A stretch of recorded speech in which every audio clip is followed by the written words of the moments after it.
Hello, guys. First, let me know if you can see me and if you can hear me.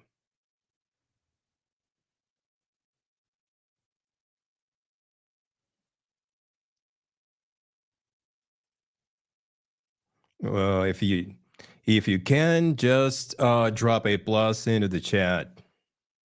All right, I already see one of the pluses. Okay, great.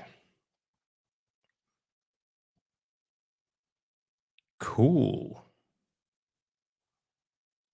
That is definitely cool. So in case I'm visible and audible, let's start. Okay, so can you see the presentation? I think you can see from the presentation. So, hello everyone, and welcome to our session on EKS. And we're really excited to have you here today. And to get started, what you gotta do, you'll need to do is to scan the QR code that you probably see on your screen in this video. You can scan it, or you can follow the link which is pinned in this chat. So you will be asked for a one-time password. Make sure that you enter the very same email that you used to register for this workshop. And as soon as you're successfully logged in, let me know by dropping a plus into the chat. Well, thank you.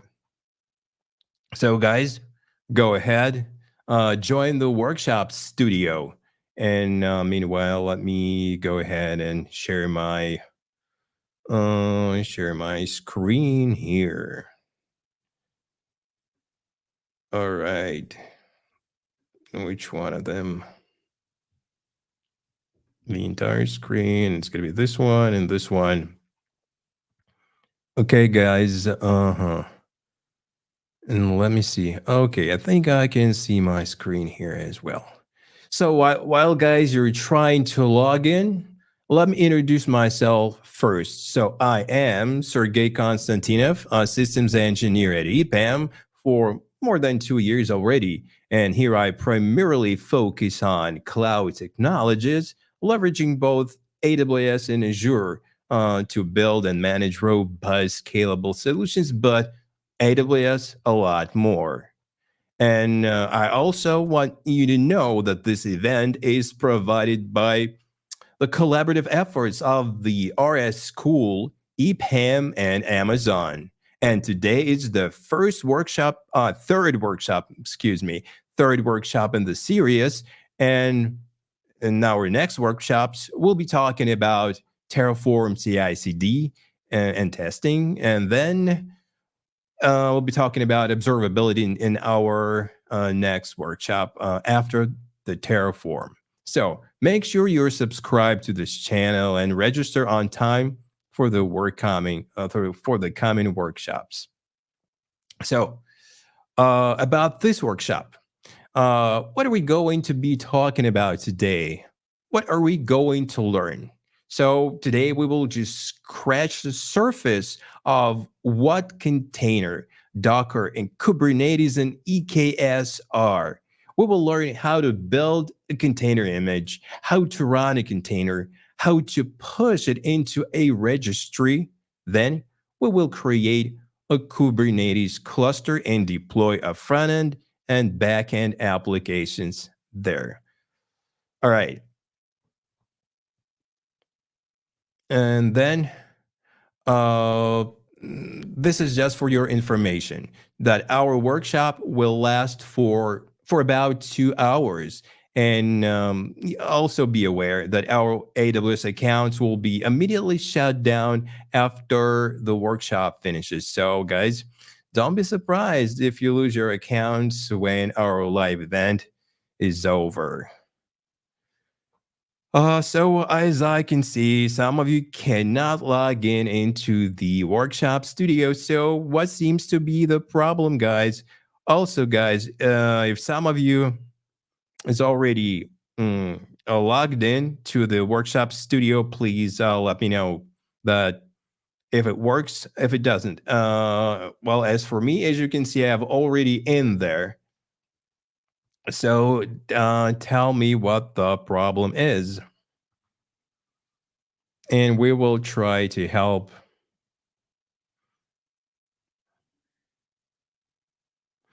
If you're not allowed listed to join this event, that probably means you are using a different email address. So check your email address. Maybe you got registered for this event with a different email address, and now you're currently entering some other email address, and that's why you're probably not allowed. So make sure that this email address that you're using is the same. Guys, to get through this workshop, there are two ways that we can do that. You can go at your own pace, that you just listen me in somewhere in the background and do it like yourself. And the second way, you go along with me, just step by step, the way I do it. So does it work in incognito mode or not?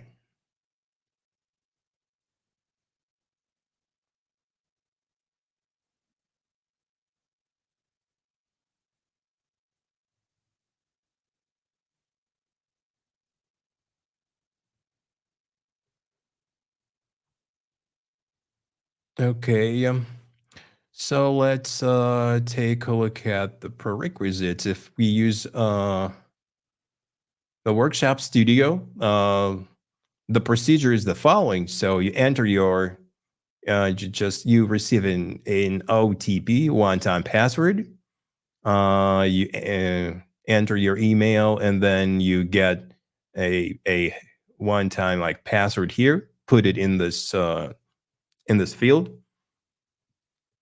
and here is your access code, which is kind of embedded in the link. If the link doesn't work and you want it, if this field is empty, you can just copy the part of the link, the last, like say, we would say part, and copy and paste right here.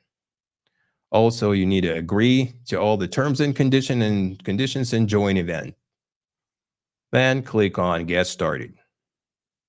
Dark mode. What do you think that dark mode is more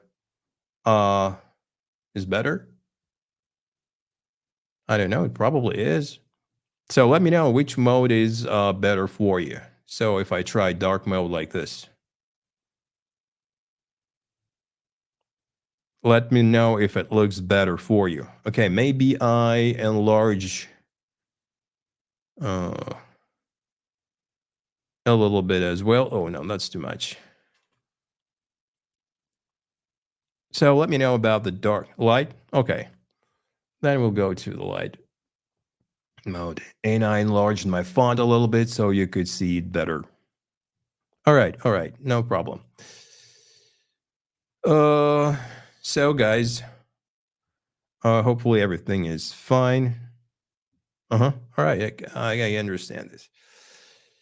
So without further ado, guys, let's get started. And I really hope all of you have successfully logged into the workshop studio, and I think we can begin now.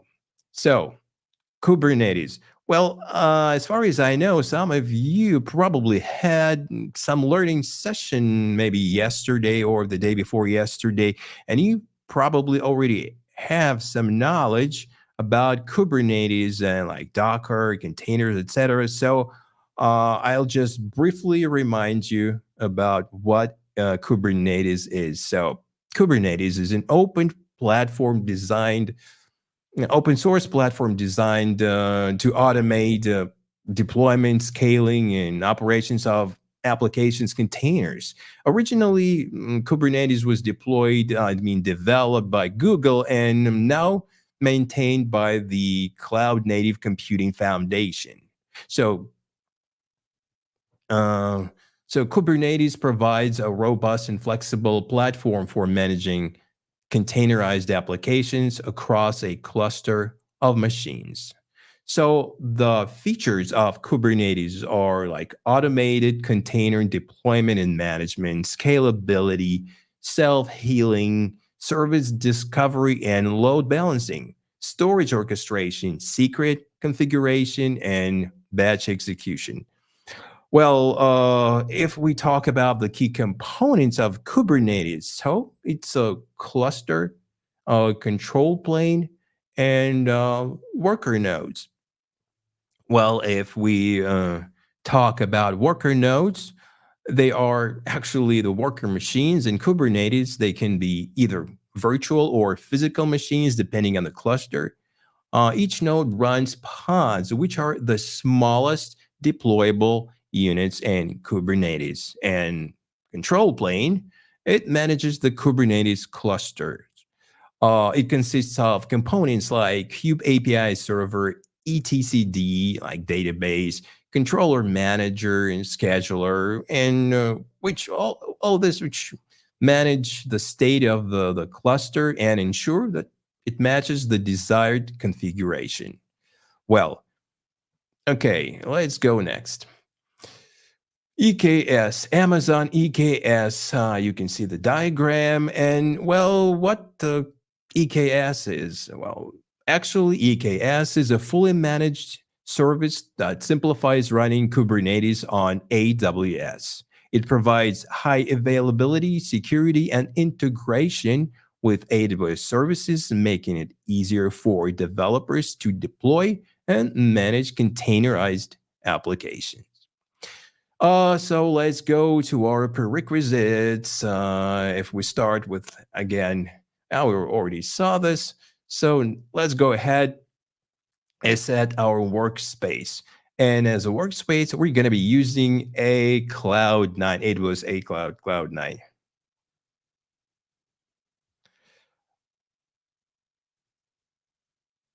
Uh, yeah, exactly. The code is like that. So if you have your OTP password, uh, let me see here. So we have your, so you receive your one-time password. Then you gotta insert it here and say first you set your email here. You put your email here. Then you click send passcode.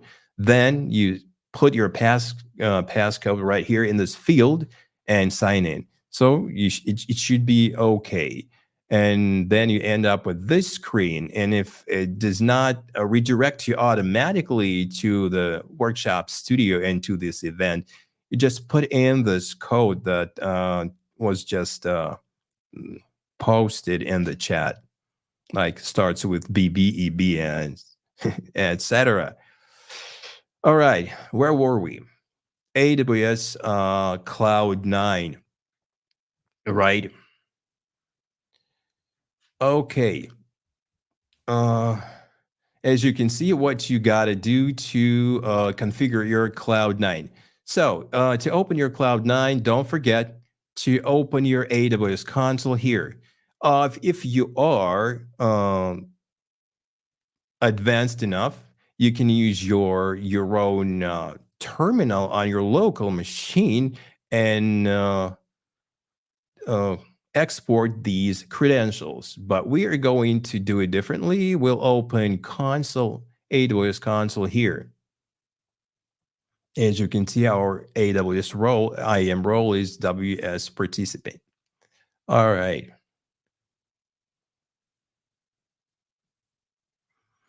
Okay, let's go ahead and click on Cloud9. This will be our IDE for today.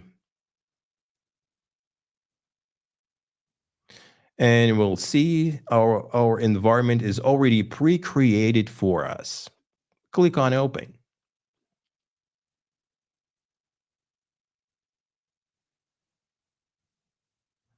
Yeah, it'll take some time to open our Cloud9 IDE.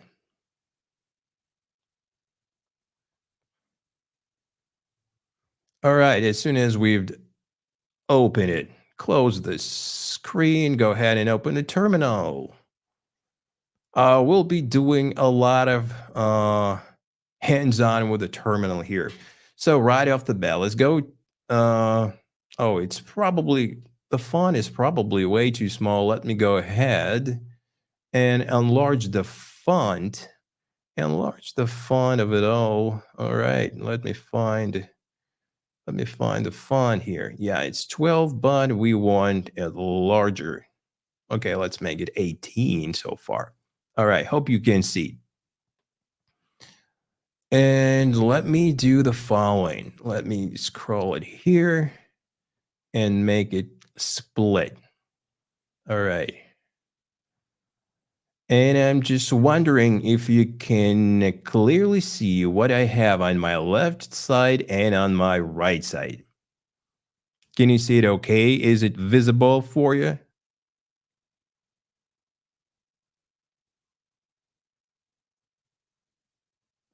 I hope it is. Just drop some kind of plus into the chat if you can clearly see what I have in my console and what I have in my browser on the left. Yeah, looks good. Great, guys. Thanks.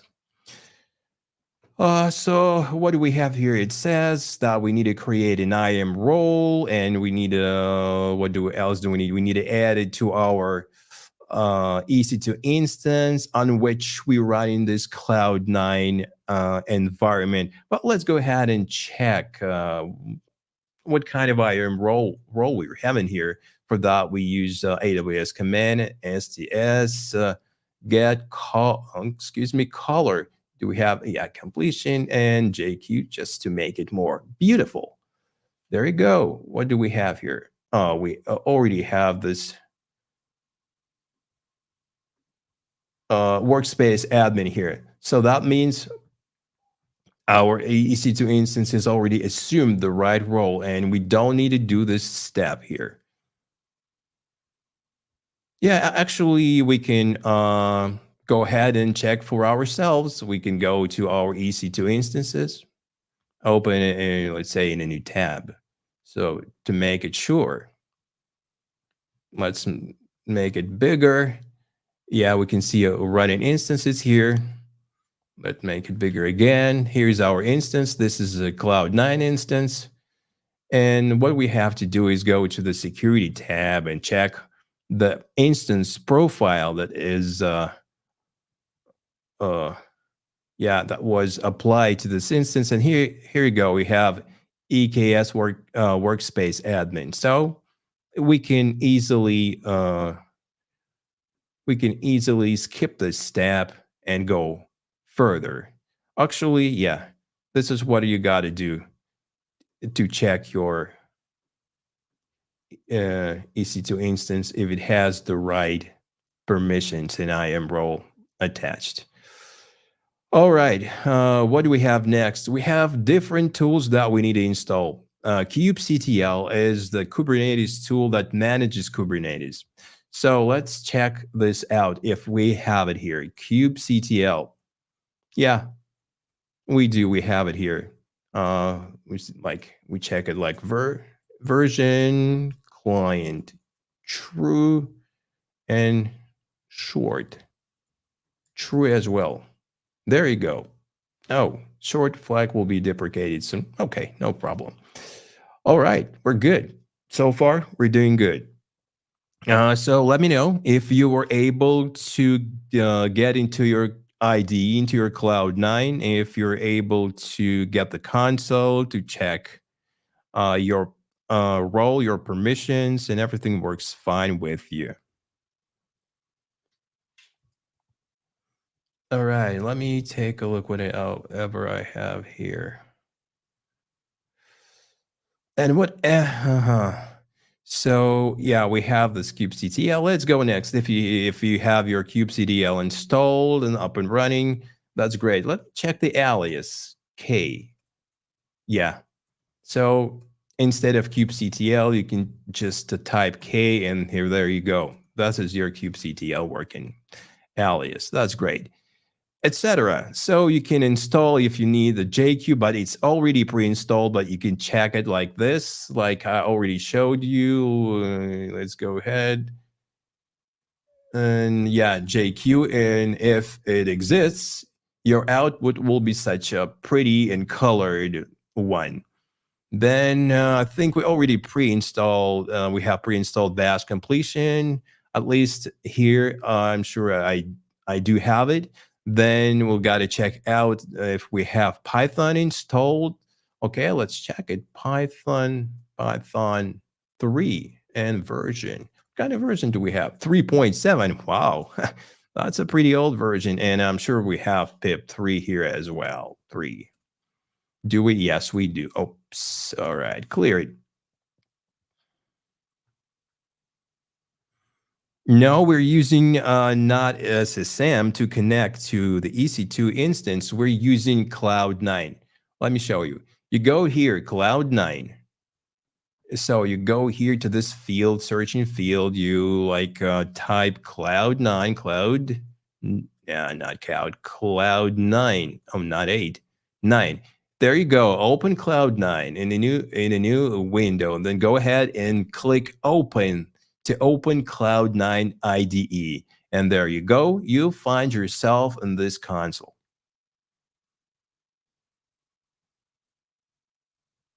Yeah, exactly. We'll be using Cloud9 console to work with resources. So, guys, hopefully all like etc stuff has been installed to your Cloud9 environment. And finally, last but not least, I don't know the right expression. So we need to install EKS CTL. With this command, we'll be deploying our EKS cluster, Kubernetes cluster that is managed by AWS. EKS CTL. Yeah, think I have it. Always without double dash. There you go. So I already have it installed, but please check yourself if you have it as well. Great. Well, now we need to do some additional settings. If we run this command, we'll make this region and where our EC2 instance is, our Cloud9 is, we'll make it default. Let's go ahead and run this command, and to check this, if it ran successfully, there you go. US is 2. This variable, I mean, it's configured in the AWS CLI.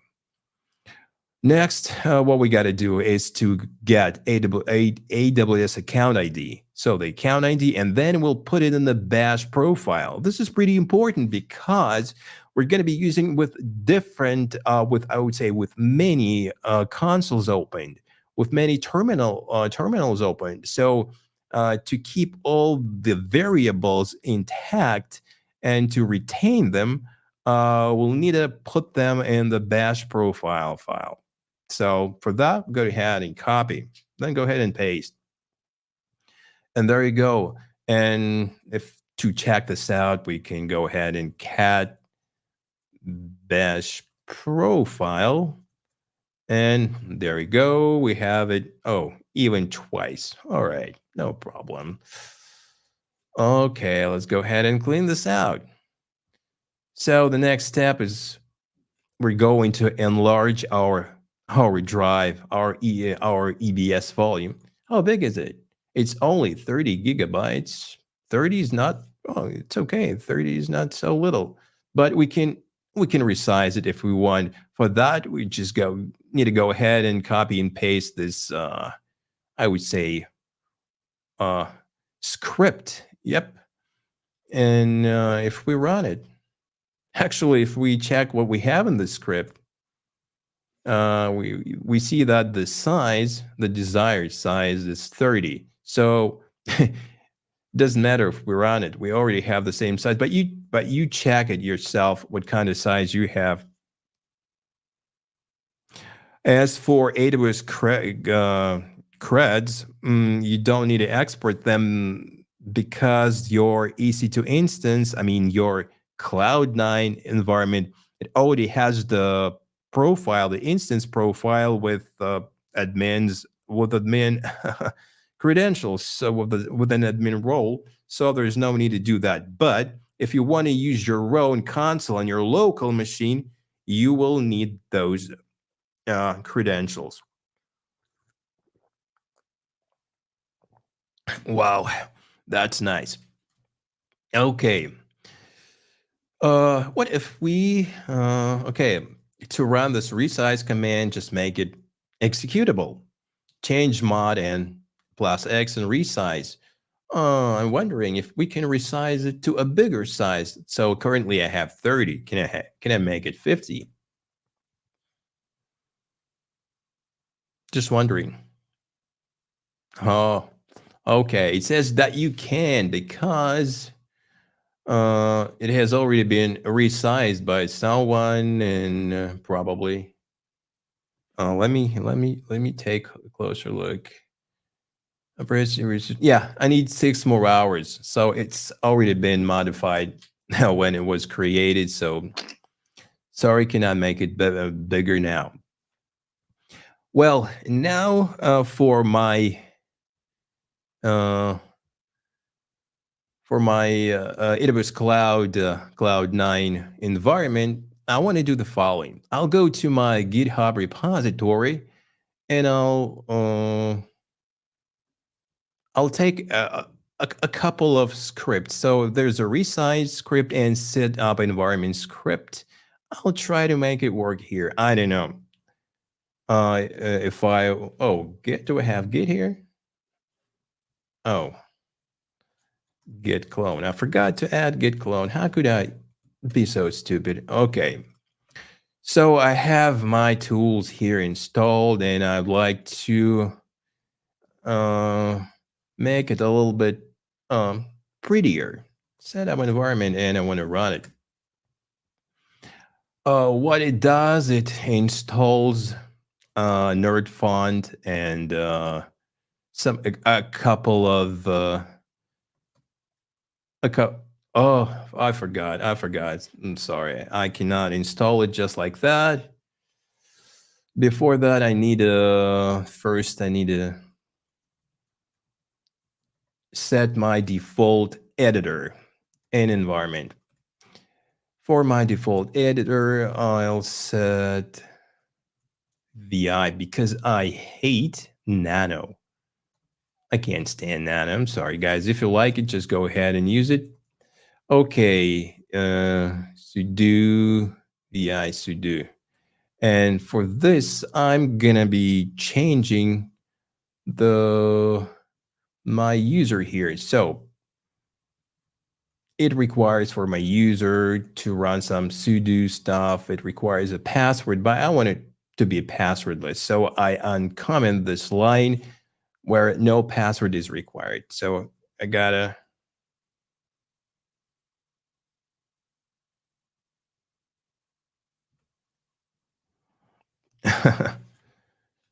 okay, just a few seconds, guys. Don't worry. All right. Yeah, okay.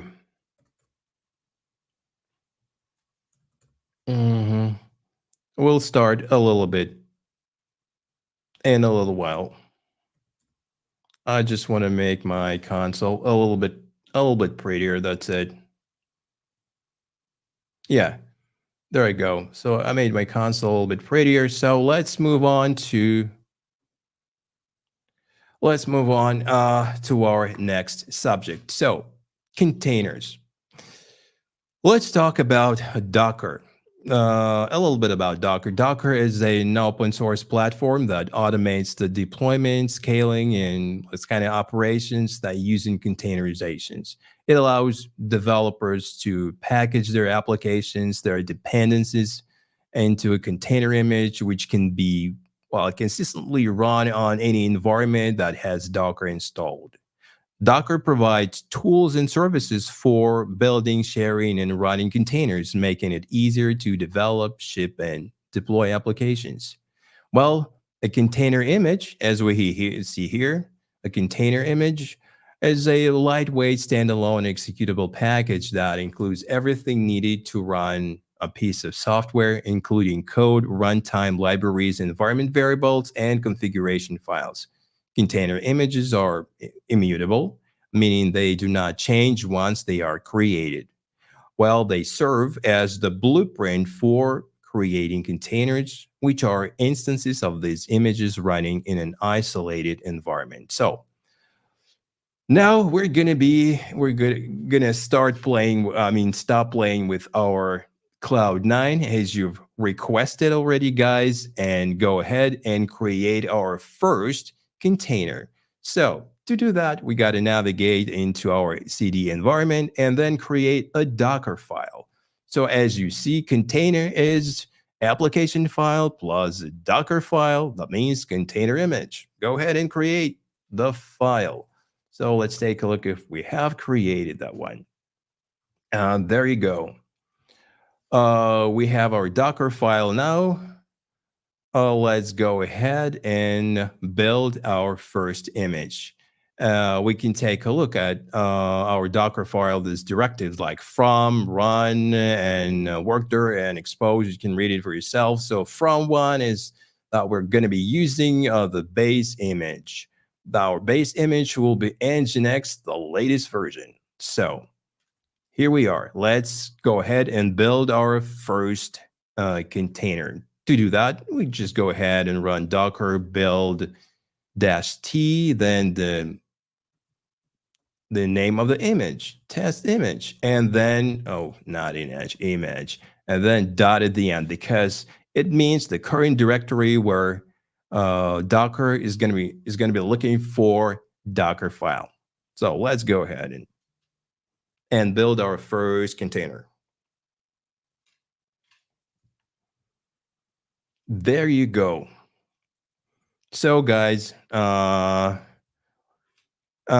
has any of you been able to build your image? Hope you have. So to check if this image exists, we just run the command docker images. There you go. We have our first image here. And actually, this docker images is kind of an old inherited command. The more modern command is docker image ls. So it just provides pretty much the same output. Now, to run our container, we'll use command docker run. So what we have in this command, docker run, is pretty obvious, but p8080 to 80, this is how we're going to forward our ports. So the local port will be 8080, which will be forwarded to the container port 80. The name of the container will be test nginx and the image that we are using. So go ahead, copy this command and paste it into the terminal. And there you go. We have our container running. So let's go ahead and open a new, this is an old one, I didn't like this. Let's go ahead and close this, close the preferences. And, okay. Open a new terminal. And in this new terminal, we gotta take a look at what we have, whether we have our containers running. Yeah, there you go. This command shows us the running container, docker ps. So what do we have next? We can check what kind of logs our container produces. This means this command's docker and subcommand logs. So go ahead and run this command, and we should as a result of the command, we should see the logs. They're pretty much the same as we see here in our first terminal window. So great. Let's Control-C out of it. Now we can execute, we can run a Docker, a command in the Docker, and we can just get inside of the container. So in this command, docker exec, so that means execute it. This means interactive mode, and test nginx. That's the name of our container, and bin bash is the command that would be executed. So copy this command, paste it into the terminal. And there you are. Voila. We are inside of our container. We can just go ahead and just PSAF to see what we have, but we don't have PS command here. Do we have ls? Yeah, we do. Great. No, so we can just get out of the container just by pressing Control D. Yeah. Also, we can preview running application here in our Cloud9. For that, we go ahead, click on preview somewhere on the upper corner and click on preview running application. And there you go. Our running container is working. Our Nginx shows its page. That's great. Also, we can try doing like with a curl command, curl and HTTP localhost and the port 8080. We should get the same result. Test Nginx. Cool. Okay, now to stop our container, we run docker stop test Nginx. Just like that. As easy as it is. There you go. Let's check if our container is still running. No, it's not. But if we use the command docker ps-a, we can see what container was running and the way it was terminated or stopped, or there was an error, or it was stopped by ourselves. So we can see the exit code here, 0, that it was like gracefully stopped 11 seconds ago. Cool. So what do we do now? Now we gotta delete our container. All right.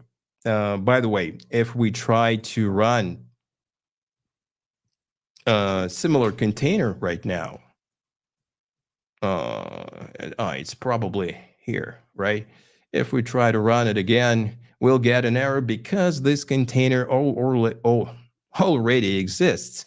And this means we need to create a container with a different name or delete the previous one. And so to delete the container, we run this command. We copy this, paste it into the terminal, and voila, we don't have it any longer. So if we run docker ps-a, no containers, no running, no stopped. And finally, we gotta delete our image. This is a pretty straightforward command. We copy and paste it here. RMI, that means image. Go ahead and delete. So let's go ahead and check if we have any images left. I hope we don't. Images. No images at all. So yes, we have accomplished our container image lab. Now guys, let me know if you were able to successfully accomplish this lab. Just drop a plus into the chat if you have. Well, guys, if you have any difficulties, also let us know in the chat here.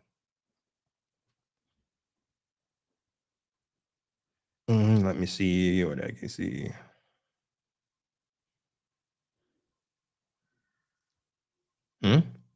Okay, guys, I just expect your pluses here. If you have finished with the container lab. Great. Now, what we're going to do? Now we're going to upload our image into ECR repository. So what is ECR? ECR is a fully managed service for storing and managing Docker container images, while offering seamless integration with other AWS services like robust security features and high availability. So it really simplifies the process of deploying containerized applications in the cloud. So this is ECR. Okay, so what do we do now? Now we got to download the source code from a Git repository. For that, we got to go ahead and copy and paste this command. So we're cloning a repo, which is Amazon EKS Flask. All right, good. So next command, we're going to create a repository. So we're creating a repository. The name of the repository will be Demo Flask Backend. And we're going to switch one flag. that is scan on push. We set it true. So that means that all your images that are pushed into the repository will be scanned for vulnerabilities. Well, guys, make sure that your variable AWS region is not blank, because it may end up with a like error, something like that. So go ahead and copy and create your container repository. This command says that our command was successful, and we can just, maybe we do not believe it, and we can go ahead and check in our AWS console ECR, Elastic Container Registry. Let's go ahead and open it in a new tab here. Okay, if you have like this repositories, and there you go, we have our repository demo Flask backend. Hopefully, guys, here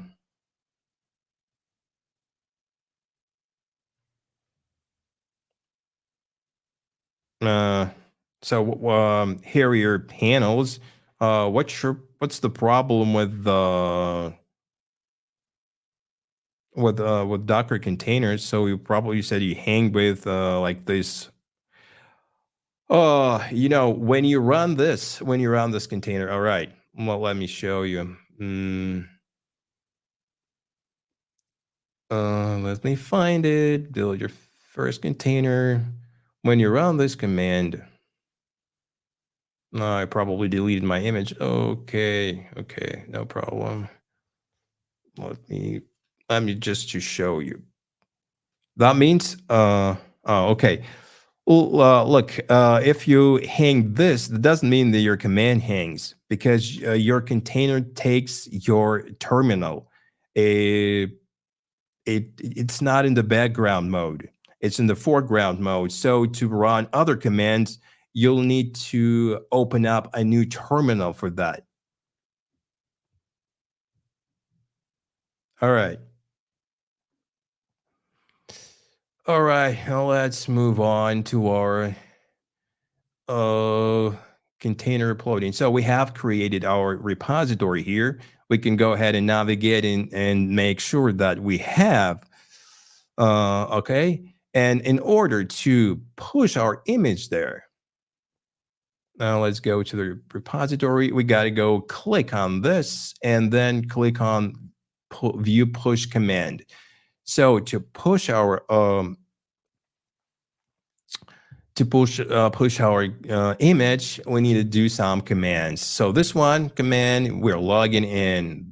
Another command, we're building an image. This tagging command, we're just tagging our image with a proper tag. And the last command, we're going to be pushing this image right here into this repository, into this container registry. So let's not wait too much and run this first command, which will log us into our repository. Let's go ahead and do that. Yeah, we have the output that login is successful, and this is just great. We're logged in, so we can do whatever we want now. Okay, now we need to navigate into our application folder, now application directory. Oh, I don't like this. I need to change something. Let me go ahead and change something. I need to change the font because it makes me feel sick. And to do that, I need to go ahead and copy and paste my mono stuff. And excuse me. All right, let's close it. And there you go. Now it looks a lot more beautiful. All right. What do we do now? We got to go ahead and build our demo Flask backend. Let's copy and paste it over here. All right, the process is on.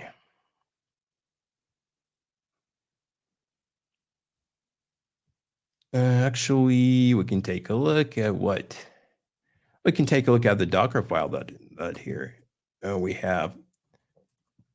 To see the directives that we have here, we have a directive from and the base Python 3.9 Alpine image. We'll label our image. We now set the work directory. We copy files and we run our pip command and then we copy all the files from our current directory into the working directory, and then we run Python, app, etc. Well, that's pretty obvious and that's pretty straightforward here. All right, now we got to go ahead and tag our Docker image properly. We need to copy this Docker tag command and to do that. In California, not yet, but maybe in the future. California is a nice place to live. That's sunny and mild. Hopefully not too hot. All right. So we have tagged our Docker image. So let's take a look at what kind of images we have. And we have two images. One of them is a demo Flask backend, and the other one is a properly tagged one. So now, what do we have to do? We got to go ahead and push our image into our registry, right? And there you go. The pushing process is on, and there you go. We just successfully pushed our image into our repository. Thank you, Harrier Panels, for your compliment, guy. Thank you. Okay, let's go ahead and take a look what we have here. Okay, we're going to our repository, click on it, and see that our latest image is here. This is what we really wanted to. Actually, if you remember, it was supposed to be scanned, and the scanning is complete, as you see, and we have no vulnerabilities. That's great. We're clear. All right. Let's continue, guys. Oh, that's perfect. This is the end of our container image lab. So let me know, guys, if you were able to build and push your container image into the ECR. If you have, we'll go further. Yeah, Sergey, thanks. Good news. Any other guys have successfully pushed their image into, their container image into the ECR? Yeah, Tatiana, Nikolai, nice to hear that. And finally, guys, we're getting to our EKS cluster. Hooray.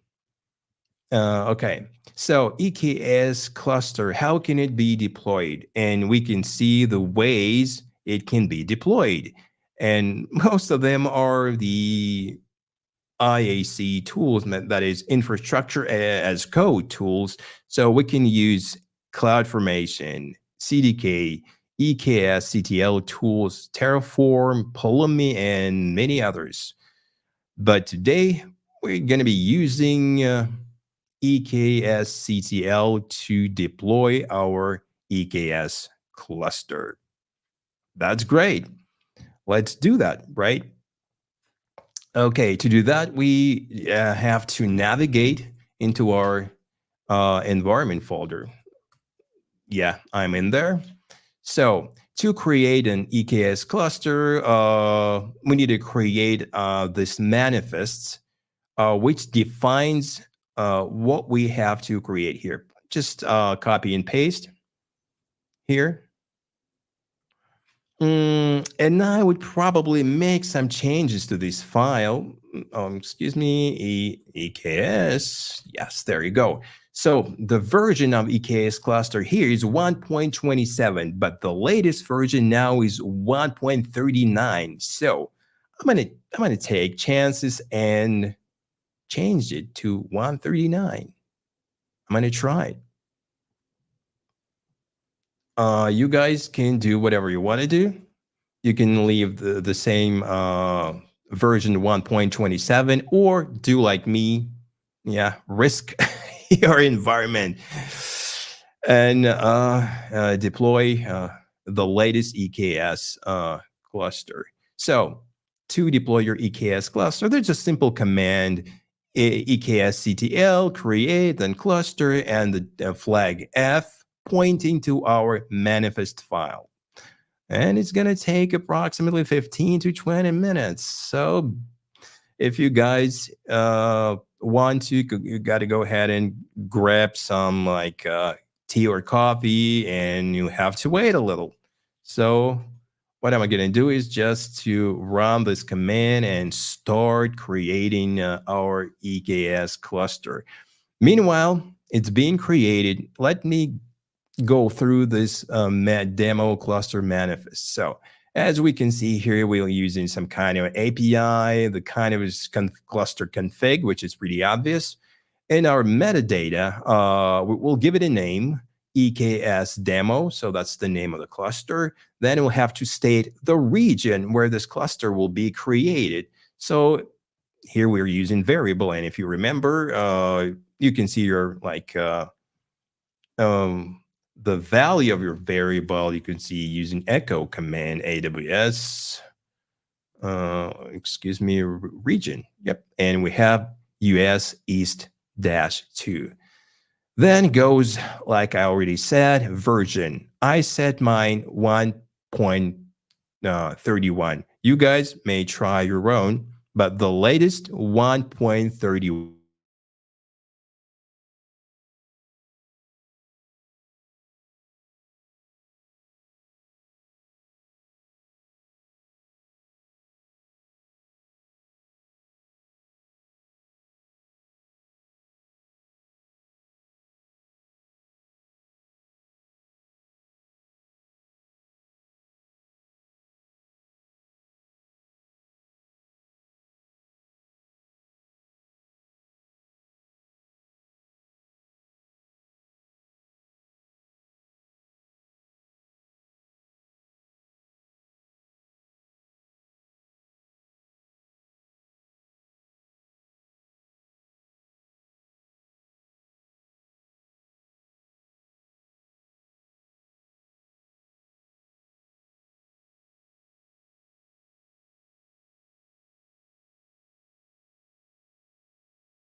Guys, I don't know if you can hear me. You can probably see me.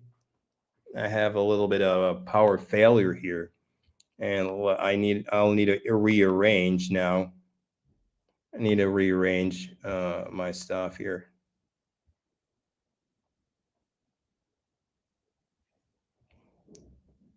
All right, cool.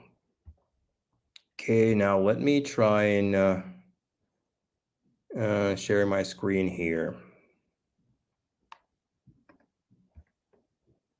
All right.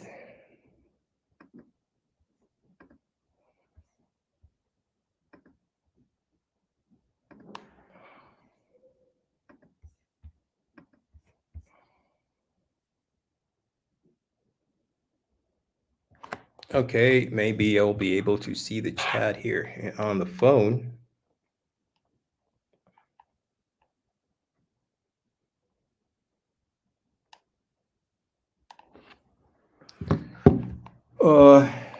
I'll be getting back and forth now. Okay, I'll be getting back to the chat.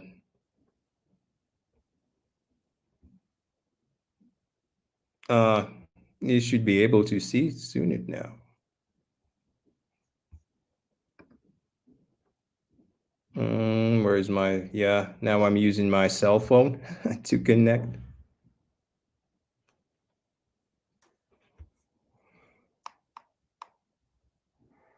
So sad.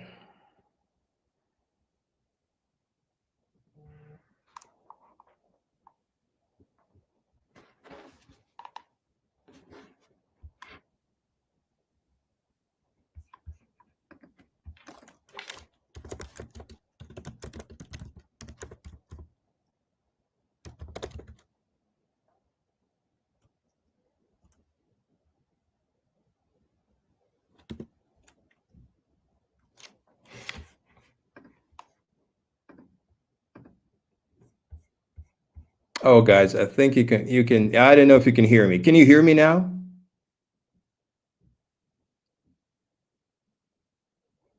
I just want to see, make sure that you can hear me. Oh, cool. Okay, let me go back here.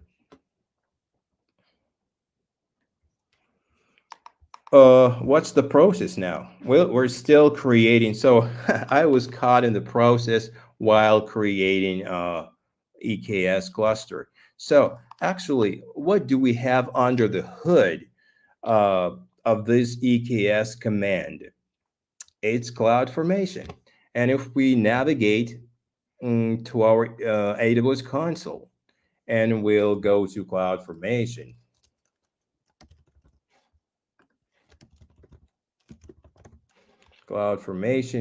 we will definitely see something.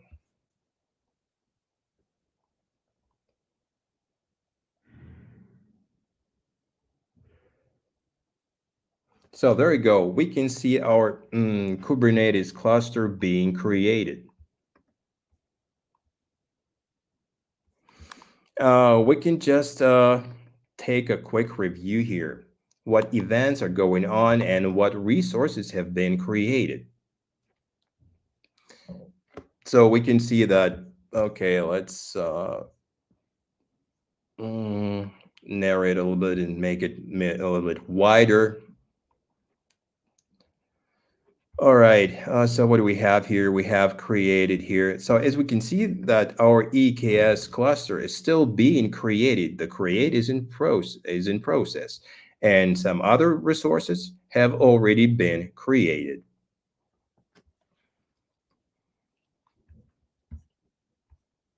And also we can navigate to our EKS,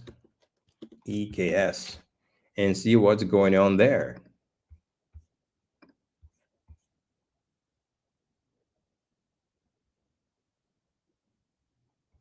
And we see here that our EKS demo cluster is still in progress. It's still being created. And we can just make a quick review here where we have what kind of compute. We don't have anything here. And networking, as you can see, we have a number of, if we close this one, it will be a lot easier to see. We have some kind of subnets here. We have a VPC. So let me see our chat. Yeah, yeah. Hopefully you see me. Great, guys. I'll be getting back and forth now because I'm now limited just to one screen. All right, so let's go back for a little while. I just started telling you about the Kubernetes cluster. So I stopped with the version.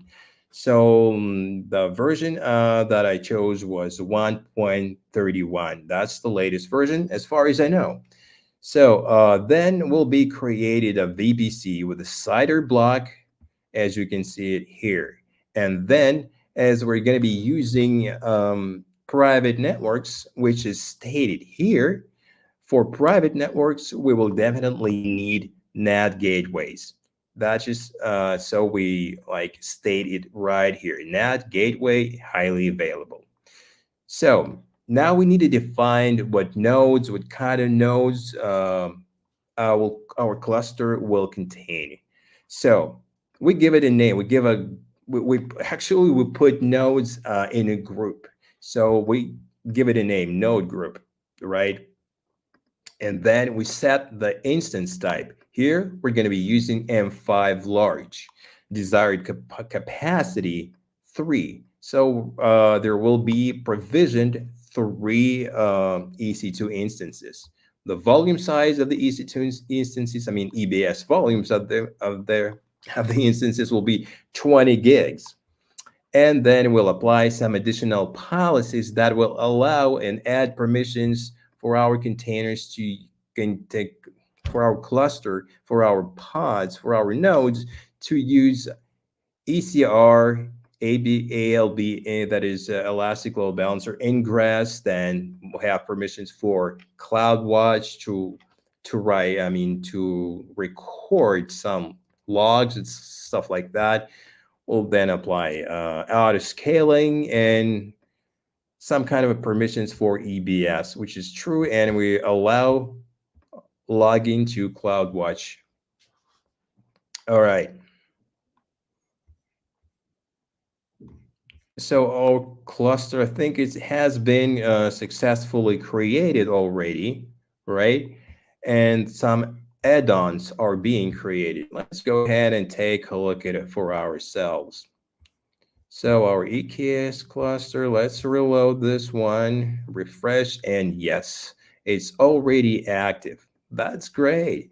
We just have created our first EKS cluster. But wait, what do we have here?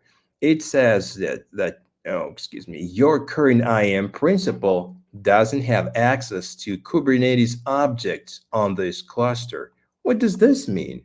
Well, it means if we go to resources, we actually won't be able to see any resources here. We won't be able to see like pods, replica sets, whatever is here. We will not be able to observe them, even though we know that there's got to be a node group with three nodes, and so far we don't see them. And let's go back and see what our Kubernetes cluster does. And right now, it's creating our node group. So it creates EC2 instances now.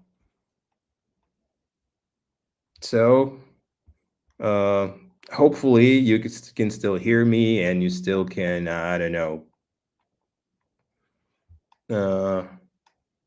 follow along with me. I don't know if my video is working here. All right.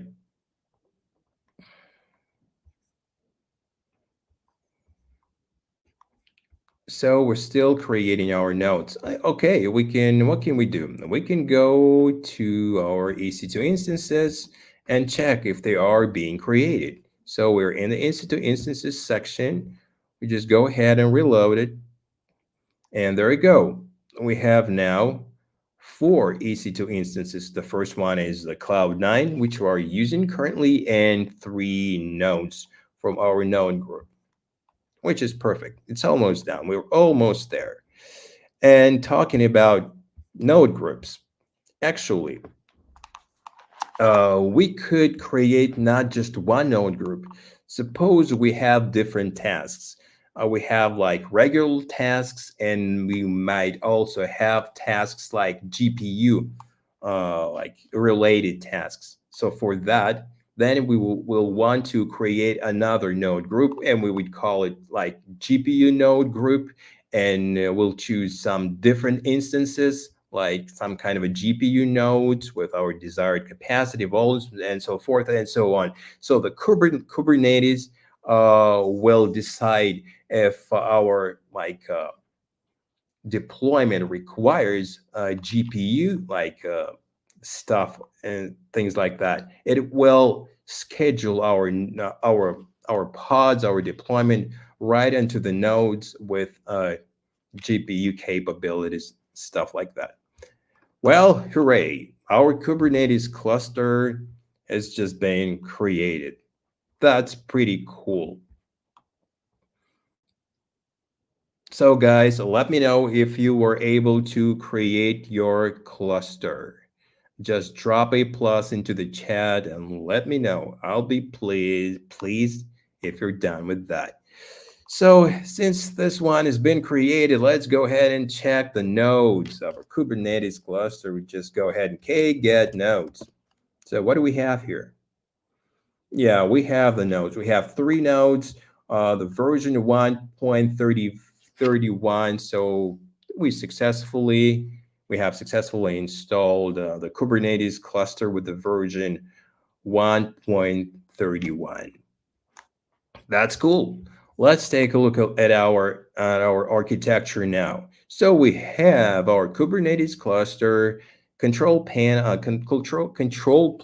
which we cannot see. It's hidden from us. It's managed by AWS. Then we have a VPC, 3 availability zones, 3 subnets, which are private, and 3 worker nodes, which in each availability zone. That's definitely cool. All right, guys, let me know and I'll look in the chat if you're done.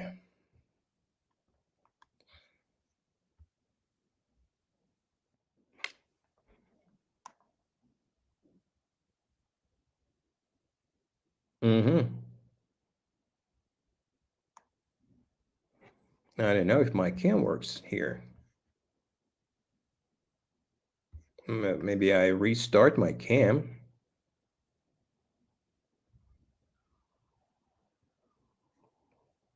Done. Well, I'm very happy to hear that you're done. Okay, let's go to the next lab. Yeah, this is just in addition to this lab. As I mentioned before, we need additional permissions to be able to see the cluster's resources in our AWS console. So let's go ahead and fix that. Run this first command, which will show us the ARN of our EC2 instance of our environment. That's the ARN, WS, participant, role, etc. participant. All right, so let's get the role ARN here using the second command. So if we echo the role ARN, so we can see the role ARN here. So this command just cuts the last part like this, like participant. So we have this pure role ARN. And now we're going to create the identity mapping. So this command, like EKS, create identity mapping, the cluster name, the ARN role, which is this, and then what we have, the group, which will be system masters, and the username, which will be any user, but we call it admin.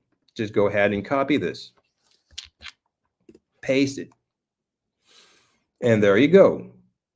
It was added. So let's check it out if it was successfully added to the Kubernetes cluster.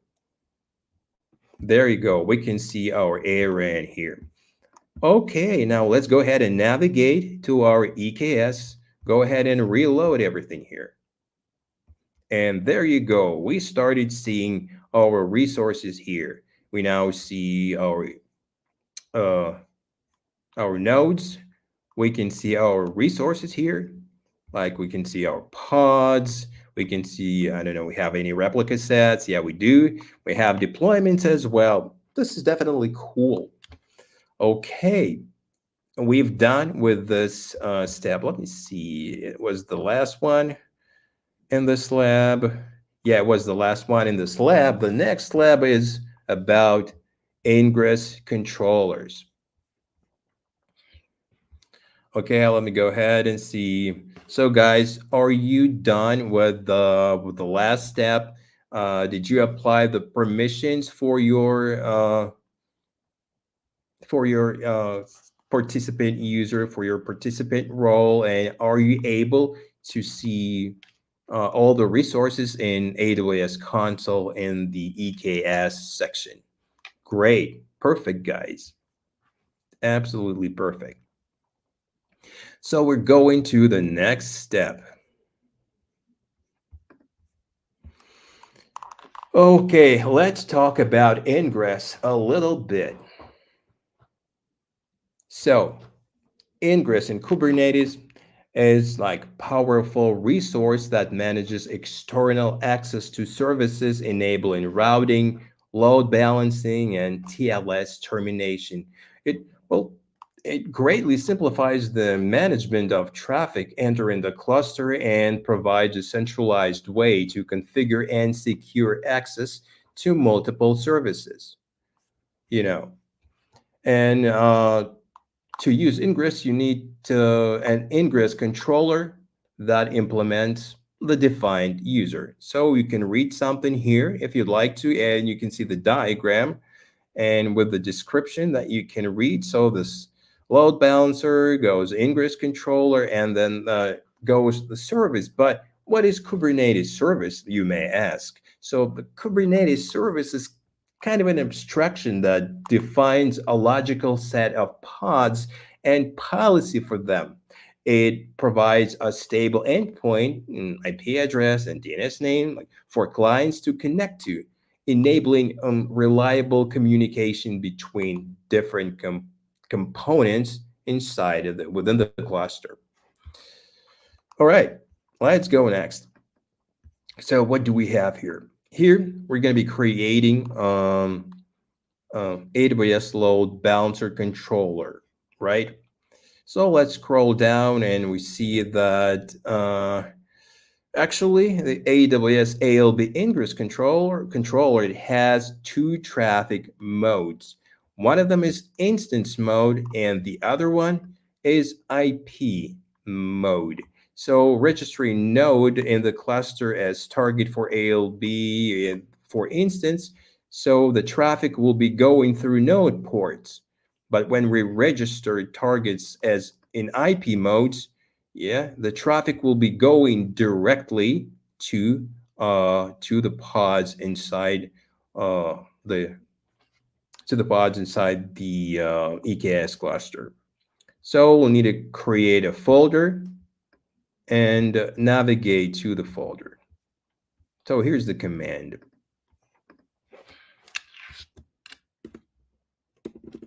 So what do we have here? Yeah, it's empty. That's right. So before deploying our AWS load balancer controller, we need to do some things, and because controller operates over the worker node, you must make it accessible to ALB's resources through IAM policies, IAM permissions. So IAM permissions can install IAM roles for service account or attached directly to IAM roles on the worker nodes. So we're going to be using OIDC, OpenID Connect. What is it? It's an authentication layer built on top of the protocol OAuth 2.0. Yeah, this kind of pretty hard to pronounce.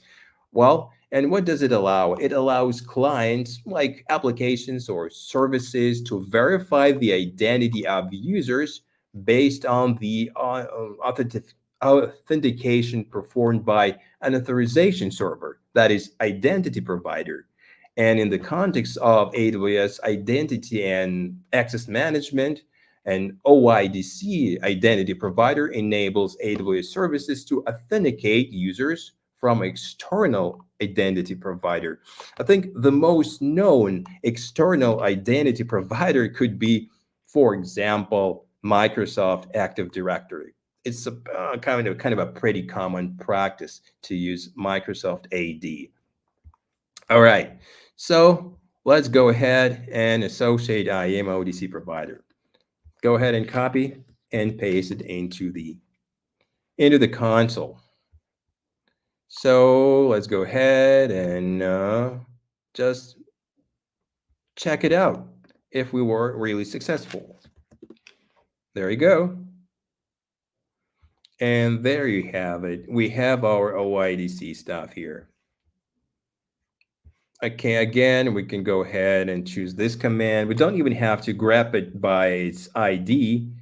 We can run this command just like that, using JQ, for example. Oh, we don't have it. What's going on? Let me take a look here. Oh, no such file. I guess something went wrong, right? So it was created, the first one. Yeah, let's go ahead and describe. There it is. It's in there. And what? Oh, all right. Yeah, that's what we have here. That's right.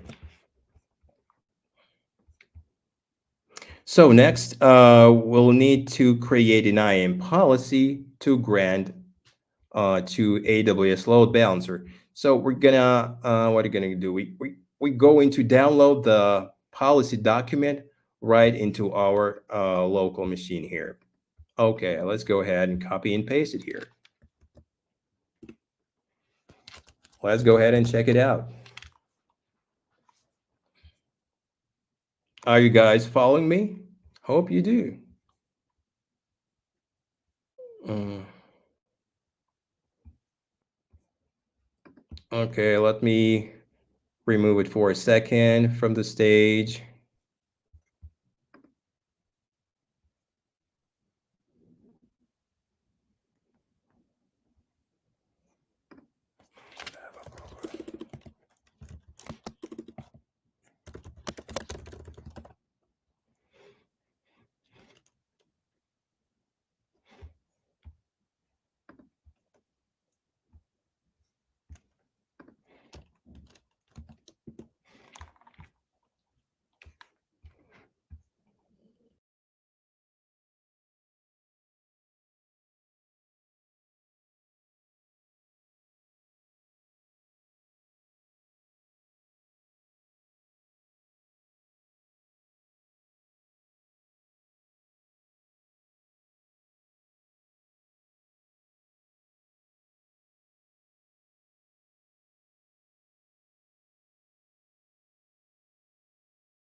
Guys, let me know if you see anything here.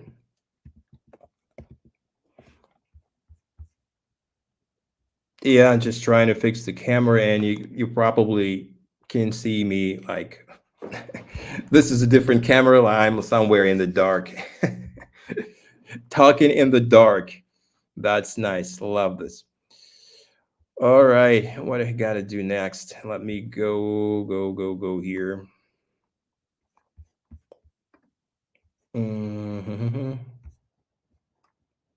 No, it's not here. Let me unshare. Let me stop the screen for a second and get it down.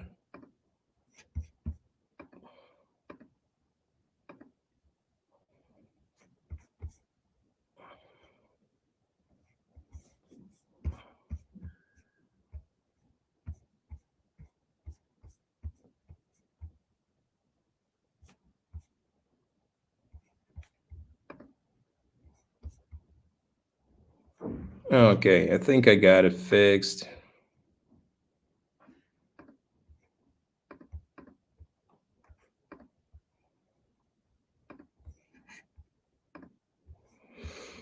All right, I got it fixed. So let's go next. So we have successfully downloaded this IAM policy document. We can take a look at this one. Excuse me, this Russian font, the IAM policy, and we can see what kind of permissions are going to be given. Go ahead, let's like describe VPC, availability zones, and so forth and so on. You can open it at your own like environment in your own IDE and check this out. So now we got to go ahead and create a policy. Okay, go ahead and copy and paste this command. And there we go. There's a successful output here. This policy has been created, and now we will need to create a service account for AWS Load Balancer Controller. So we create service account, IAM service account, the cluster name, which is our cluster name, the namespace of the cluster, actually, for you to know. If you don't know, cluster has namespaces, and we check what kind of namespaces we have by running the command k get and s. Yeah, and there you go. We have a number of namespaces, and here we'll be using kube system namespace where to create our IAM service account. So we'll name it just like this, a load balancer, etc. We will attach our policy that was created by the previous command. We call it this way, as you remember. And we attach this policy, override existing service accounts, and approve. Okay, let's go ahead. Copy this command and paste it over here to the console. I'm waiting for a response. Hopefully, the response will be positive. Right? All right. It probably will take some time, and we can go ahead and see what we're going to be doing next. Next, we'll add controller to our cluster, and to do that, we'll definitely need a cert manager, and we'll install it directly from the GitHub repository. So let's go ahead and copy this command. So the cert manager, it will be like responsible for like certificates and stuff like that. Now we'll need to download the load balancer controller manifest file. Let's go ahead and download it. Copy this command and paste it into the terminal now. All right, so what are we going to be doing next? As you can see in this step, we're going to remove service account section from this manifest. Well, they say we need to do that. Okay, well, listen, we obey and go ahead and just delete this section. Great. As the next step, we're going to be setting our EKS demo cluster name in this manifest, because I think the default name in this file is your cluster name. So we'll just find and replace it with our cluster name. That's as easy as all that. Go ahead and copy and paste. There you go. And now we are absolutely ready to apply this manifest and deploy AWS load balancer controller. Copy this command, paste it into the terminal, and run it. So here we go. Lots of resources are going to be created. So next step, while are they being created? And they're created in the get a NES.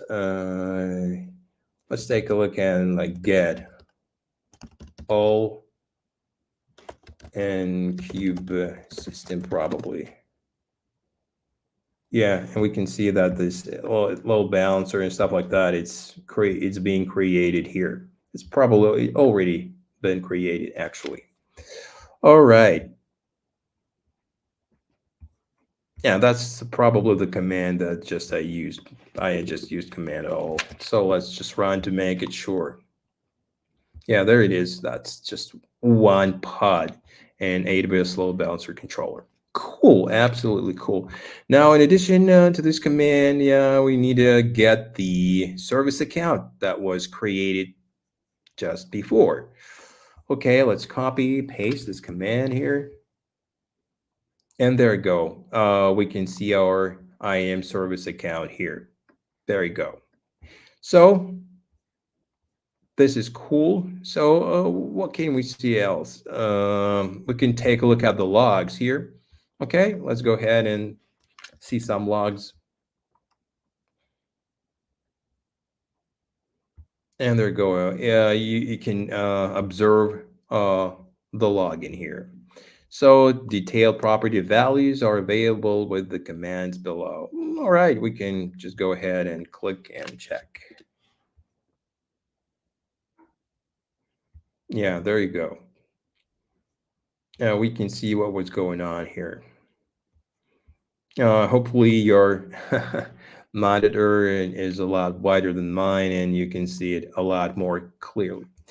So how are you doing? Let me know. Yeah, great to see that you have already added Ingress controller here. Is AWS load balancer controller has a role of Ingress controller, like Nginx Ingress controller. Well, it's like an Nginx controller, but it does have, Yeah, but it's actually more bound to. mm, oh, let me see. Oh, it's more bound to AWS services. Okay. What do we have here? What's our? Oh, where are we now? EKS cluster. So we have successfully created our Ingress controller. We're good. We're uh, we're good, guys. So next step is to deploy microservices. That's what it was been like intended for. We would love to deploy microservices, and we can see so some diagrams how it's going to be working, and so not to waste time with those diagrams, we'll go directly to creating our uh, deployments here. So the first one will be first first backend service. So let's go ahead and to navigate to our manifests directory, right? All right, we can copy and paste or use our fingers and hands. And our first manifest, what we're going to be deploying will be Flask deployment. Yep, and we take a look at this. It will be called kind deployment with the name Flask, demo Flask backend. The namespace where it will be deployed is called default. Do we have this namespace? Oh, Docker, which Docker? NS, KNS. So what am I doing? Okay, get NS, of course. And yeah, we do have this namespace default. That's great. So how many pods will be like deployed? How many pods will run? And the replicas says that we'll have 3 pods. So we'll do some like tag in the, labeling, and the label will be demo Flask backend, and the container that we'll be using will be demo Flask backend latest in our repository. So that's great. So let's go ahead and create this deployment manifest. Just copy it and paste it into the console. Good. Love this. Now, next we will create a service. I told you about what the service is just maybe 30 minutes ago or less, and we can quickly through it and see, and we'll see that the main one is we can see the health check path that will be /content/AWS, and we'll choose the selector, which will be used for the node type, and the type will be node port, and the type of the service node port, and the ports will be target and source 8080 to 8080. All right, let's not wait too much and go ahead and create it. And there we go. We have created our service manifest, and now we'll create an ingress manifest. Yeah, and as we can see, this kind of an ingress and metadata. It says that it's going to be in the default namespace, and these are special like Kubernetes like annotations that will say that it will be internet facing, so it will have it and must have it must receive internet inbound access, and it will be the target. As you remember, there is an instance and type modes, and this target type will be IP. That will mean that it will have direct access to pods, and the group name, as we remember, EKS demo group, and order just the first one. The path contents and the name of the service, which is below demo Flask backend, the name of the service that we gave here. All right, let's go ahead and create our Flask ingress. Here we are. We did it. We're good. So now what we're going to have to do is to deploy them. We can copy and paste like this, or we can just go ahead and run. Okay, let me do it like this. Going to go ahead and run like K apply, then F, and then just dot. So this command will find every YAML manifest in this directory and apply it. Go ahead and hit enter.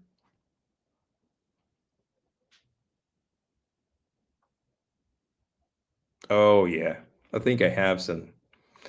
So this one has been created. Demo service has been created. Ingress, is something wrong with Ingress? All right, let me check what's wrong with Ingress. Flask Ingress.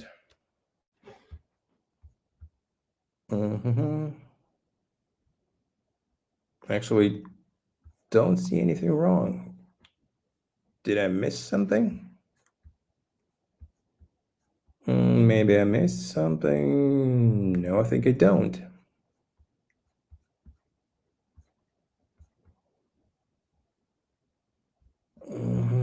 Let me see if I missed something.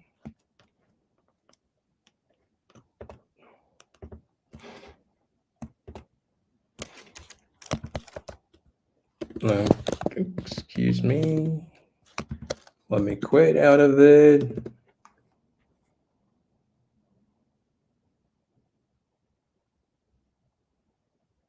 Ingress networking is denied. The request invalid, not found. Apply F Flask Ingress. Yeah, have the same error. All right. So guys, do we have the same error as I do?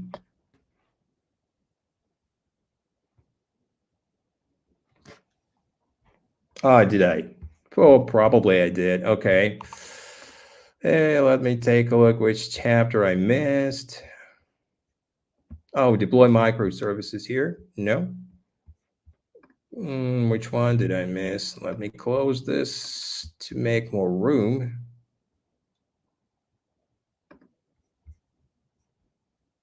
Class deployment, I did. The service, I did. This one is, I did. Oh, no errors. That's great, guys, that you have no errors, but I do.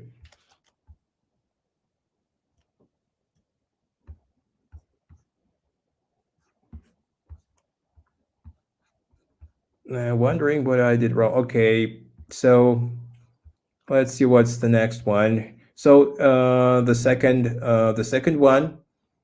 Meanwhile, I'm going to debug my stuff, but you go ahead and create your second backend service. So deploy Express backend. So as you can see, now we'll be pulling an image from a public repository here, and then you'll create the manifest again, and then you'll create an Ingress again, and then you'll deploy them as we did before. So just go ahead and do it while I'm debugging, all right? And then let me know if you are successful, okay?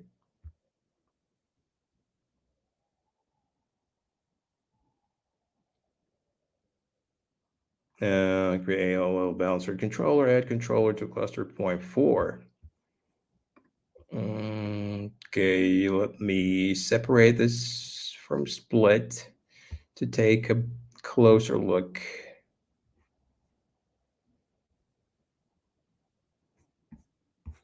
Okay, what I didn't do. Let's see, I did this. I probably missed something here.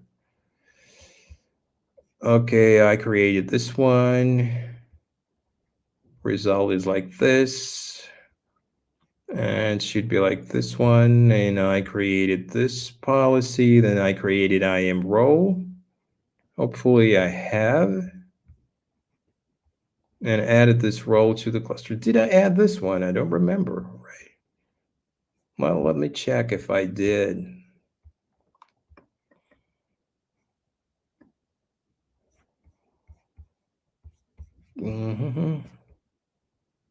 Cert manager. Okay. Cert manager, Kghetto, and Cube system, for example.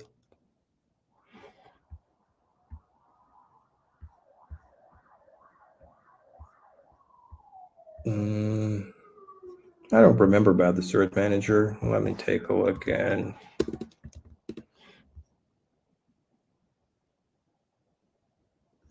All right. Yeah, it's probably about this one.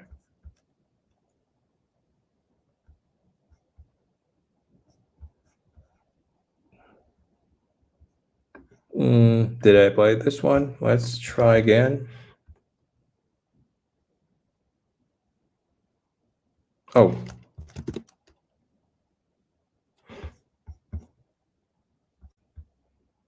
Oh, really? Let me take a look.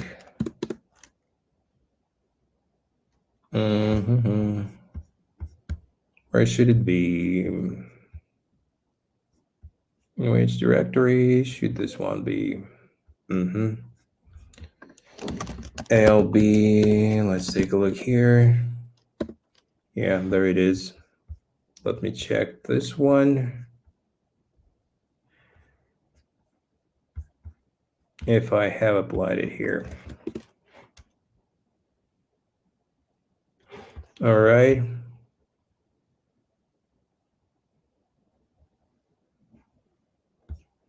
Let me try these steps and then this one. All right, good. Let me take a look at this. Yeah, it's here. Cool. All right, let me try the next step again. Okay, let's go to the manifest directory, and what we want to have to run is k-apply f flask ingress. There you go. I messed up something before, and that's why it didn't work. All right, now it is. So I'm going to catch up with you. So we're in the same place, and again, doing the same thing as we did before. Copying, pasting, running. Copying the deployment, copying the service manifest file, and then we're gonna copy Node.js ingress file. It's pretty much the same with pretty much the same configurations, internet facing, IP, the same demo group, and the order will be second. And we just can take a look at the path, which is /services. All right, let's go ahead and copy and paste this. Okay, now it's time to deploy all of them. All right, so we have pretty many of them. So let's do like Node.js, right? All right, that's what we have here. While read node, let's say node, right? So what do we have to do while read node? Do k-apply f, and yeah, and no, what have you done? So f node, no, wrong node. Yeah, I'm asking you to write node, and then go ahead and say done. Yeah, I'm pretty good typer. All right. And so we should apply these manifest files one by one. Yeah, great, we did it. Instead of copy and pasting, right? So let's go ahead and paste the result of the following command. All right, let's see what we have here. And there you go. We have this address here. So our current architecture looks like this. We have installed 2 backends and 3 worker nodes and 3 availability zones, and we have our ECR and Flash backend repository somewhere at the side. So guys, now let me know. Yeah, that was my typo. Yeah, that was probably a police or maybe an ambulance. I can't tell for sure. I can't see it from here. So deploying the second backend service part is done. Guys, what about other guys? Have you accomplished second backend service? Have you deployed their manifests there?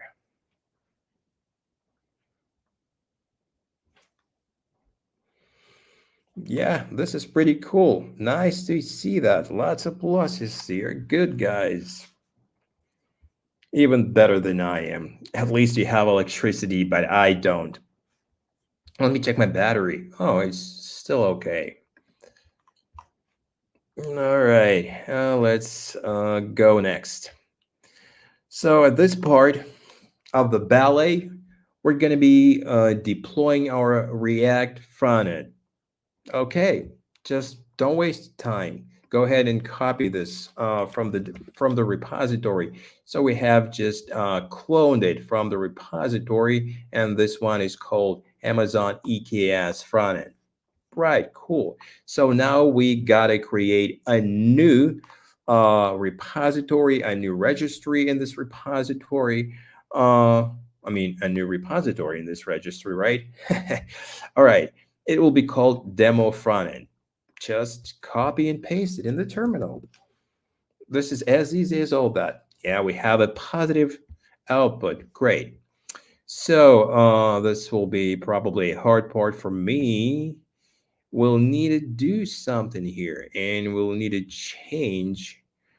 We've got to open the files app.js and upper page.js from the source, and insert insert this. So to the app.js, we'll be inserting this URL. Okay, let's just get this URL. All right, here we go. We got this URL. Let's go ahead and copy it.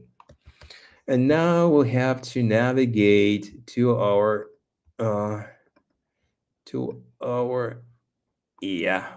our files. So where are we going? It's Amazon EKS front end, right?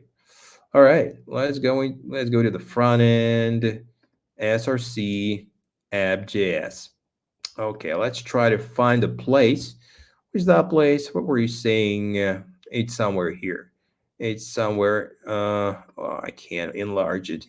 In somewhere 40 something like line. Okay, let's find it. Oh, there it is. That's the line that we need. Just need to go ahead and put our URL just in between the backticks. These are backticks. Don't mix up them with single quotes. Go ahead, put it over here. Right, go ahead and save this file. Cool.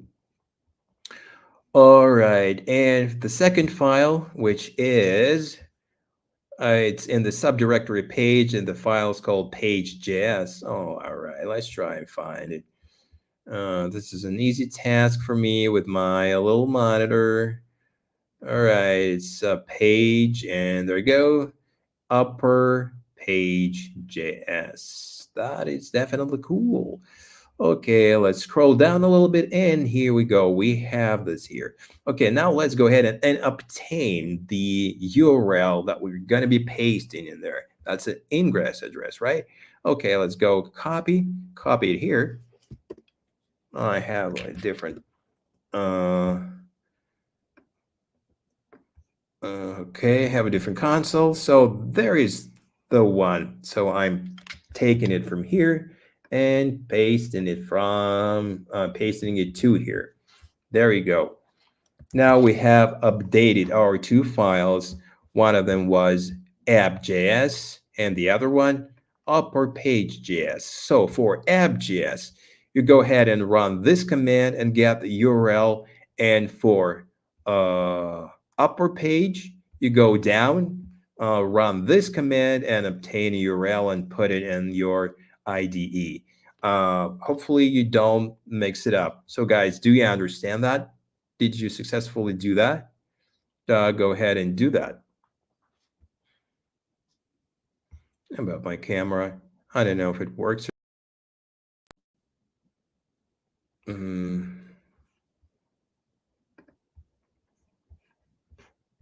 All right.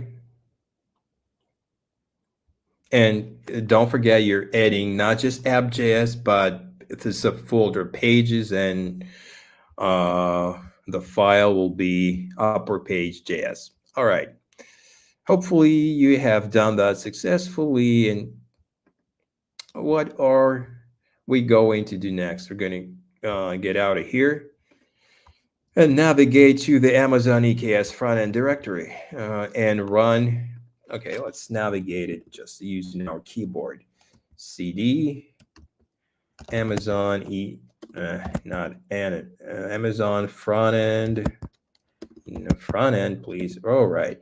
And now here, what we got to do, run the command npm install. There's something about JavaScript install. All right, let's go ahead and run it.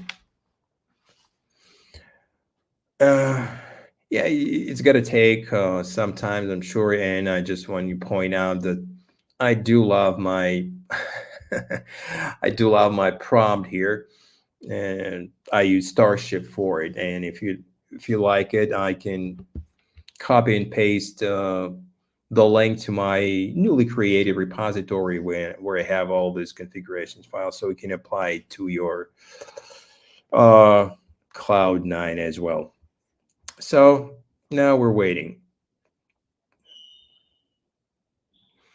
So were you able to run npm install command? If you are, that would be great.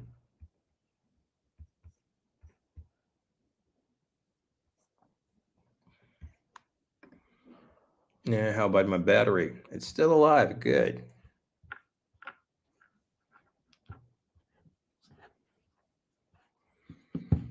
Okay. So it takes quite a lot of time to run this install command. I always wondered about this JavaScript and stuff like that. When you run this npm install, you always get lots of warnings, deprecations, and I've never seen like a single time of running this npm install, so it could be without any error, without any warning. There is always something is deprecated, something is like vulnerable, something is, I don't know, whatever, something is old. This is like always strange to me, Well, the better your machine, the faster the process of installation is. That's true. So the next step will be to build our application, our front-end application here.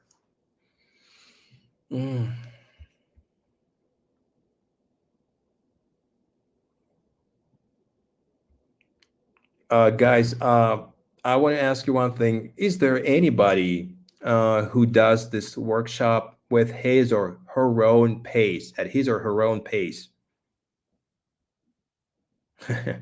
Oh, yeah.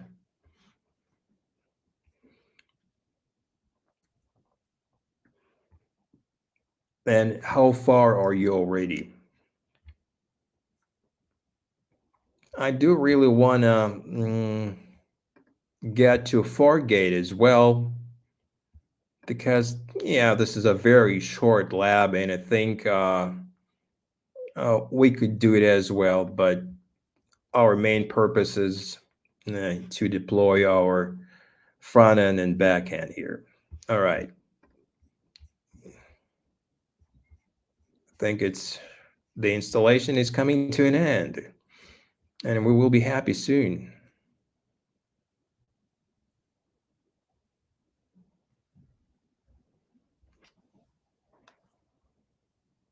Lots of deprecations, lots of warnings, 13 vulnerabilities. What am I supposed to do to this one? I don't know. And 11 of them are high.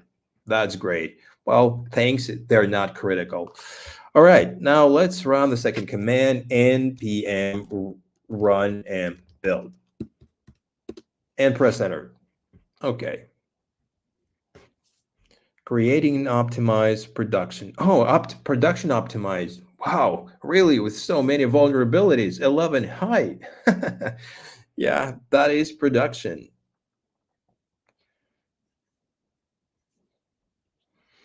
Yeah, well, I think we'll need to wait a little bit again since we are, yeah, there you go. We're done. Okay, now it's time to build our next container. So for that, we run docker build -t demo front and the dot. So that means we're looking for a Docker file right in this directory. Go ahead and hit enter. And now we're gonna tag our image here. Go ahead, copy and paste with a proper tag so to be able to push it into our repository. So go ahead and try to push. Here you are. So say that it could say like something is denied, so your authorization token has expired, but mine is not. Hopefully yours token is not expired either. But if it has expired, you can run this command and re-log into your registry repository and stuff like that. So guys, let me know if you were able to build and push this front-end container image.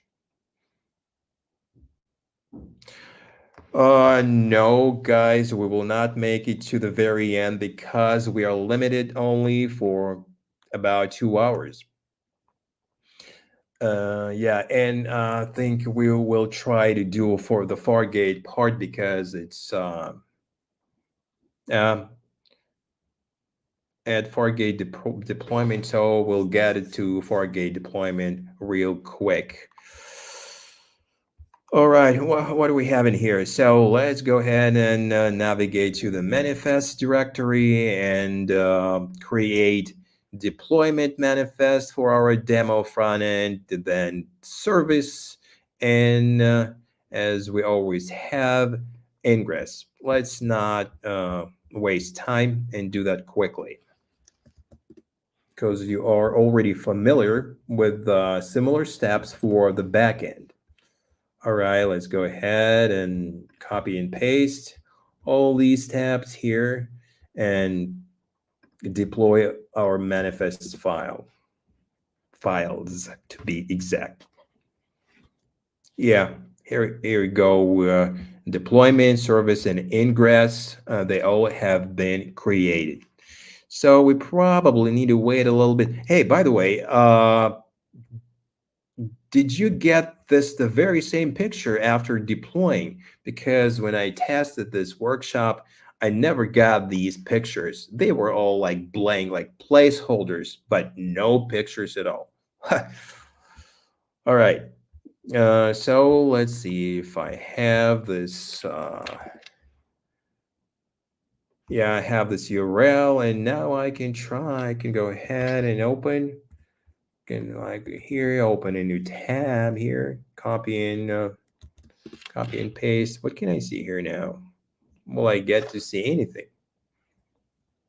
Oh, there you go. Yeah. Yeah, this demo EKS demo blog is here, but no pictures at all. That's a bummer. Okay, guys, what do we have here? No pictures. Yeah, no pictures. So sorry, no pictures. So let's see what we have, what architecture we have right now. We have already 3 types of, applications here, backend 1, backend 2, and the front end.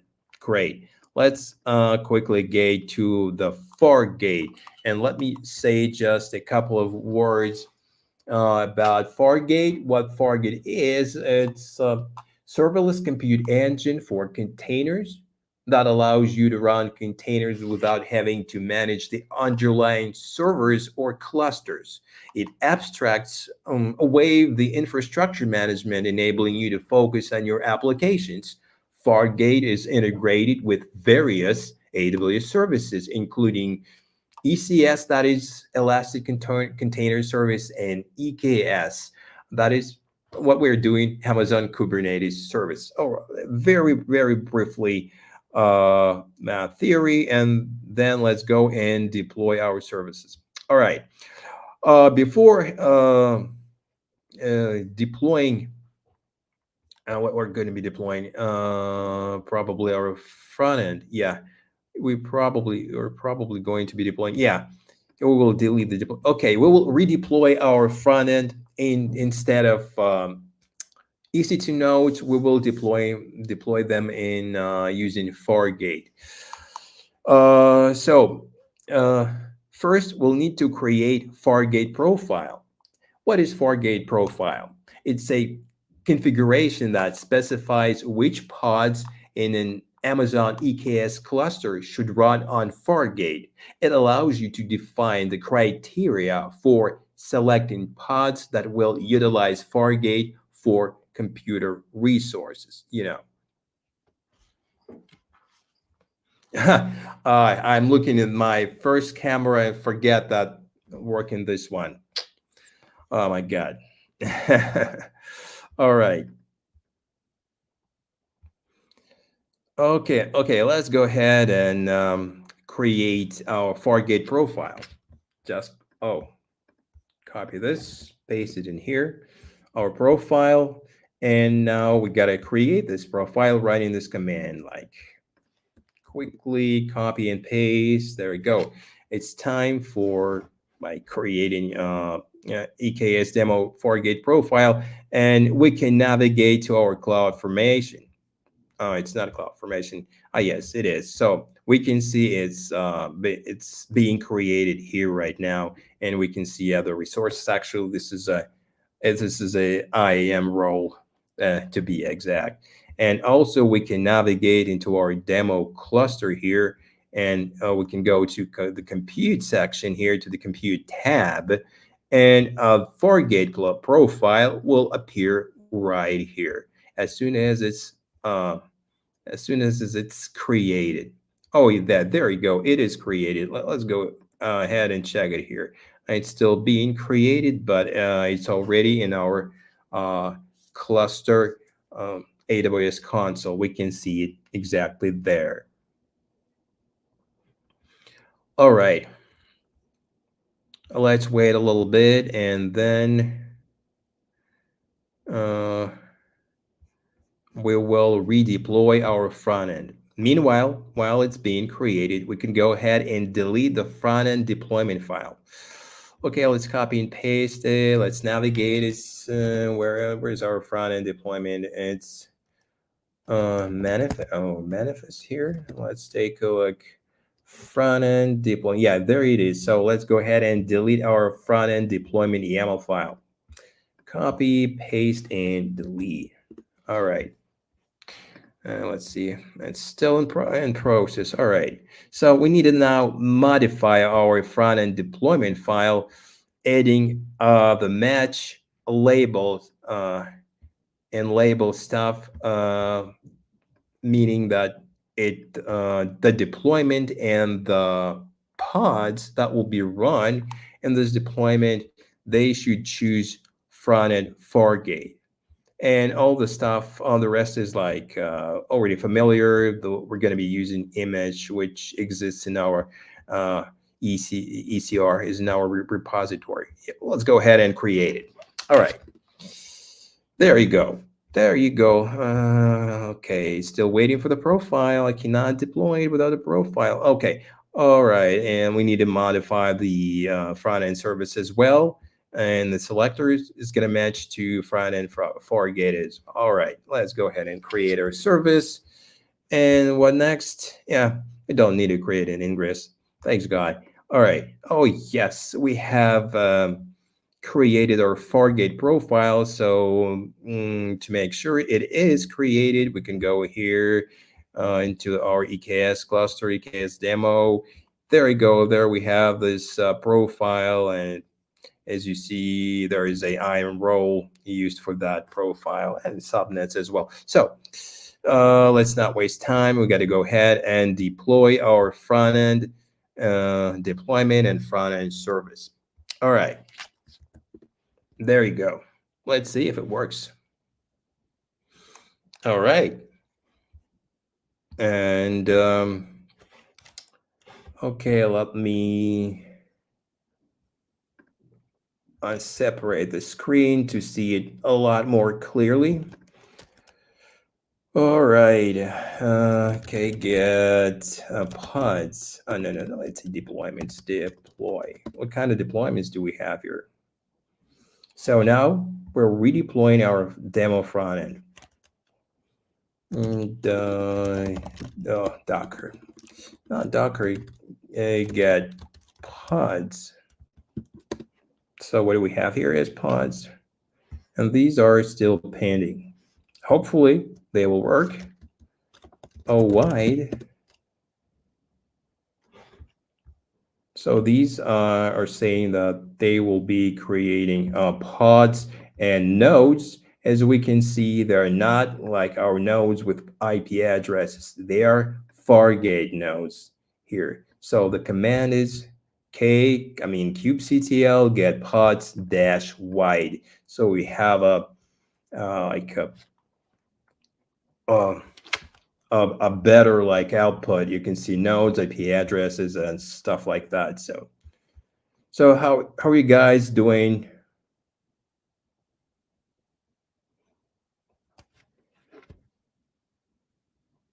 Yeah, no images. Just don't worry about that. It's just probably an old version, never been updated, stuff like that. So no images is okay.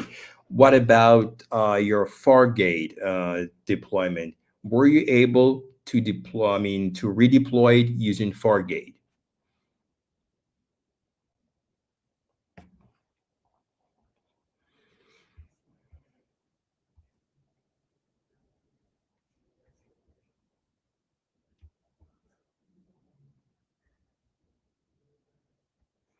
Yeah, guys, I'm waiting for you.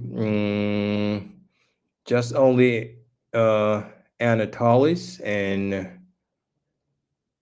Ascot. Uh-huh. You guys did well. What about others? Were you able to do that? Were you able to, excuse me, get rid of this? Were you able to redeploy that in Fargate? Tatiana, great. Alexander, great. Great. Harrier panels. You've been very active. I'd like to thank you. So let's guys consider, since you've been successful, let's consider this workshop finished. I would like to thank all of you, and I want to let me remove this and share this slide with the QR code. You should, I think, if you want to, you can go ahead and scan this QR code and leave your feedback. Yes, whatever you think, how you want to make it better, what you want to make better. Yeah, I know about the electricity. I hope I hope the electricity will be a lot more stable than it is here. I do feel sorry about that. Great. I see lots of pluses here. And Sergey Panin, thank you. You're done. What I would like to thank you all, guys. Leave your comments, subscribe to the channel, leave your feedback, and I hope to see you in our other workshops, and as active as you've always been. Have a good day, guys, or evening, depending on where you are. Thank you. And this has been Sergey Konstantinov. Really enjoyed this workshop and your company. Bye for now.